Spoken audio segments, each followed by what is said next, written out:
Кыргыз Республикасынын президенти Садыр Жапаров кабар маалымат агенттигине берген жаңы маеги. Өзгөндө Кемпир абадтын өзбек тарапка берилишине каршылык билдирип жөө жүрүш өттү. Дегеле ушул суу сактагыч боюнча чечим кандай болгон атат? Кемпир абад толугу менен өзбек тарапка өтүп кетет деген кооптонуулары канчалык негиздүү деген суроого Садыр Жапаров төмөндөгүдөй жооп берген. Биринчиден, Кемпир абадты биз берген жокпуз, тескерисинче алып жатабыз. 60-жылдардан бери платинаны алар башкарып келишти. Эми мындан ары платинаны башкарууда 50-50% кылып биргелешкен ишкана түзүп, чогуу башкарабыз деп келиштик. Суунун деңгээли 900 горизонттон өйдө көтөрүлүп кетпеш үчүн көзөмөлдөп туралы дедик.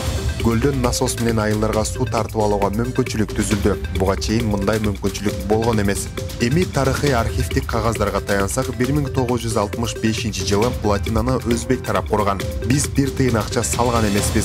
Суу басып калган жерибиз үчүн ошол эле 1965-жылы 4127 гектар жерди чек аралаш жерлерден Баткенден, Оштон, Жалал-Абадтан кылып, өзбектер өз жерлерин беришкен. Ошондо азыр суу басып жаткан 4127 гектар жер ошол мезгилде эле өзбектерге өтүп жатпайбы? Чагымчылдар биз бүгүн берип жаткандай кылып кыйкырып атышат. Биз кыргыз тарап ал жерлерди үй салып, талаачылык кылып, азыркыга чейин иштетип келе жатабыз. Буга архивдик документтер күбө. Мисалы, алар берген жерлерге кайсы айылдарыбыз курулганын айтып берейин. Кадамжай районунун Көкташ айылы 758 гектар жерге курулган. Кылдырак айылы 255 гектар жерге курулган. Араван районундагы Найман айылы 148 гектар жерге курулган. Нокен районундагы Достук айылы 1088 гектар жерге курулган. Аксы районундагы аэропорт 446 гектар жерге курулган. Жетиген айылы 75 гектар жерге курулган. Падышата сай 5 гектар жерди ээлеп турат. Карадөбө 45 гектар жерге салынган. Алабукадагы Ажик тоого 1307 гектар жер берилген. Кыскасы, жалпысынан 4127 гектар жерди Өзбекстан тарап 1965-жылы бизге беришкен. Эки өлкөнүн ортосундагы келишимдерди, карталарды жана башка бизге өткөрүп берген бардык архивдик документтери турат. Мына бүгүн ошол эле өзбектер берген жерлерди биздин жогоруда аталган айылдар ээлеп турат. Анан эле азыр саясат кылып Кемпир абадты берип жиберип атышат деп. Биз бүгүн берип жаткандай кылып айтышат. Бул акмакчылык. Биз азыр эмне кылдык? 1965-жылы суунун горизонту 908 деп бекиген экен. Эгер бүгүн суунун деңгээли 908 горизонтко чыгарып алышса, анда 5731 гектар жерди суу басып калат. Биз суунун горизонтун 900гө түшүрдүк. Эми 5731 гектар жерди эмес, 4400 гектардан ашыгыраак жерди суу басат.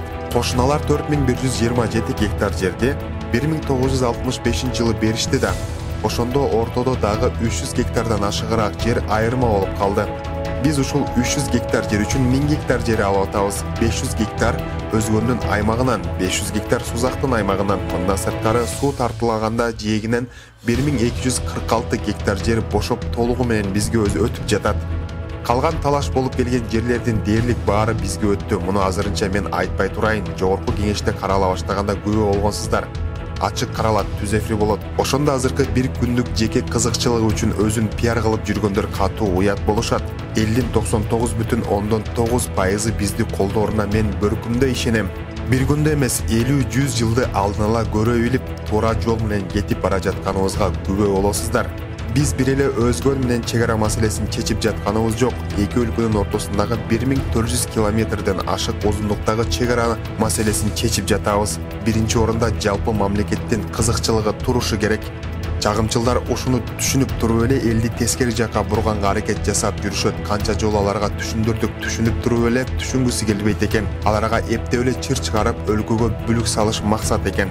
Биз андайга жол бербейбиз. Демократия десе эле аша чаап бара жатышат. Тоо дешибиз керек, элибиз чагымчылдарды ээрчип кетпей, баарын туура түшүнүп турат. Митингдерди кечээгидей жөө жүрүштөрдү уюштурууга кайдан, кимден акча каражат келип жатканын дагы билебиз. Ушул жерден дагы бир нерсени баса белгилеп кетейин. Чагымчылар айласы кеткенде акыры бир сунуш айтып атпайбы? Суу кургап кетсе, суунун астындагы жер бизге калыш керек. Келишимде ошентип жаздырып койгула дешет. Антип жаздырып койсок, биз келечек муунду илинчекке илип коюп кеткен болобуз. Азыркы тактап жаткан келишимдер кайра бузулуп, бүгүнкү акыбалга кайтып келет. Накта чыр ошондо башталат. Ошондуктан чагымчылдардын жетегине алдырбай, жаңылыштык кетирбей, Бүгүнкү келишим менен чек араларыбызга чекитти коюп алышыбыз керек. Биз бир күндө эмес, 100 жылды алдын ала көрүп билип жатабыз. Ал жердеги 70 жылдан бери суу асып жатат. Дагы 100 жыл басат. Суу түгөнсө адамзаттын жашоосу дагы түгөнөт. Макул 100 жылдан кийин суу коргап кетип жер бошоду дейле. Ошондо суу астынан бошогон 4000 гектар жерди өзгөндүктөр алгысы келсе, башка жерден 4000 гектар берип теңме-тең алмашып алсак болот. Айланайын деп эле алмашат. Себеби суу астында жаткан кум менен таш баскан сайдан көрө ким болбосун түз жерди алууну каалайт да. Дагы кандай түшүндүрүш керек? Биз кошуналарыбыз менен ынтымакта жашашыбыз керек. Түбөлүк ынтымакта, достукта жашайлы, бири-бирибизге керек болгон учурда жардам беришели. Чолпон Ата саммитинде келишимге кол коюштук. Биздин жакшы мамилелерибиз түбөлүк сакталышы керек, анткени түбөлүк кошуна жашайбыз. Чек арага чекитти коюп алсак, достугубуз түбөлүк сакталат. Кандай гана маселелер болбосун, бири-бирибиз менен сүйлөшүүлөр, макулдашуулар жолу менен гана эки тараптуу маселелер чечилип турат. Чек араларыбыздын такталбагандыгынын кесепетинен чек арада кичине эле чыр чыкса, аскерлерибиз, жөнөкөй жарандарыбыз каза болуп кетип жатышат. Масштабтуу болуп кеткенден Кудай сактасын. Ошондуктан чек арага чекит коюшубуз керек. Өзбекстан менен бүткөндөн кийин Тажикстан менен дагы сүйлөшүү жолдору менен чек ара маселесин бүтүрөбүз.